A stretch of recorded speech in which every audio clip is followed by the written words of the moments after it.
जय माँ लक्ष्मी। आपने कभी सोचा है कि शनिवार, जिसे लोग सिर्फ शनि देव का दिन मानते हैं, उसी दिन अगर आप सही काम करें तो माँ लक्ष्मी भी प्रसन्न हो सकती हैं? क्या सच में कुछ छोटे छोटे काम आपकी गरीबी को खत्म कर सकते हैं? आज की ये कथा सिर्फ एक कहानी नहीं है, ये एक ऐसा सत्य है जो आपकी सोच बदल देगा। एक छोटे से शहर में मोहन नाम का एक युवक रहता था।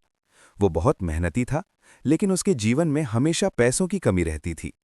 काम करता, पैसा आता, लेकिन कुछ ही दिनों में सब खत्म हो जाता। वो हमेशा सोचता, भगवान मेरी सुनते क्यों नहीं? एक शनिवार की सुबह मोहन बहुत परेशान होकर मंदिर गया। वहां उसकी मुलाकात एक संत से हुई। संत ने उसकी परेशानी समझ ली और बोले, बेटा, तू मेहनत तो करता है, लेकिन शनिवार के दिन कुछ खास नियम नहीं मानता, इसीलिए माँ लक्ष्मी तुझसे दूर हैं। मोहन ने पूछा, महाराज, ऐसा क्या करूं कि माँ लक्ष्मी प्रसन्न हो जाएं? 1. भूखे को भोजन कराओ। संत बोले, शनिवार के दिन अगर तू किसी गरीब या भूखे को खाना खिलाएगा तो समझ लेना माँ लक्ष्मी खुद तेरे घर आएंगी। 2. तेल का दान और दीपक। शाम को पीपल के पेड़ या मंदिर में सरसों के तेल का दीपक जलाना और थोड़ा सा तेल दान करना। 3. हनुमान जी का स्मरण।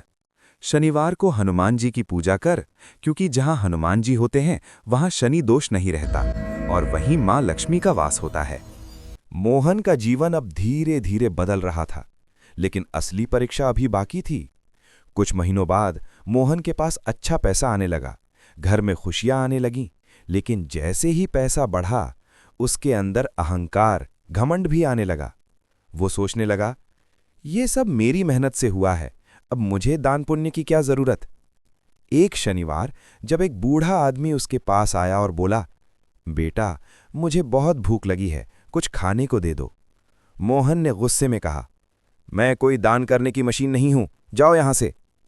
उस दिन उसने ना दान किया, ना दीपक जलाया, ना हनुमान जी का नाम लिया। अगले ही हफ्ते मोहन के व्यापार में नुकसान होने लगा। पैसे रुक गए, घर में झगड़े शुरू हो गए, मन अशांत हो गया। मोहन समझ नहीं पा रहा था कि अचानक ऐसा क्यों हो रहा है। घबराकर मोहन फिर उसी संत के पास गया। महाराज, सब कुछ खत्म हो रहा है, मैंने क्या गलती कर दी? संत ने शांत होकर कहा, बेटा, जब तू गरीब था तब तूने दिल से दान किया, लेकिन जैसे ही धन आया तूने भगवान को ही भूल गया। याद रख, धन आने से इंसान बड़ा नहीं होता, बल्कि उसका व्यवहार बताता है कि वो कितना बड़ा है। मोहन की आंखों में आंसू आ गए। महाराज, मुझसे बहुत बड़ी गलती हो गई, अब मैं क्या करूं? संत बोले, फिर से वही कर, सेवा, दान और सच्ची भक्ति। अगले शनिवार मोहन फिर पहले जैसा बन गया। उसने गरीबों को खाना खिलाया, मंदिर में तेल का दीपक जलाया और सच्चे मन से लक्ष्मी जी और हनुमान जी का नाम लिया। इस बार उसने बिना किसी लालच के किया। उस रात मोहन को सपना आया।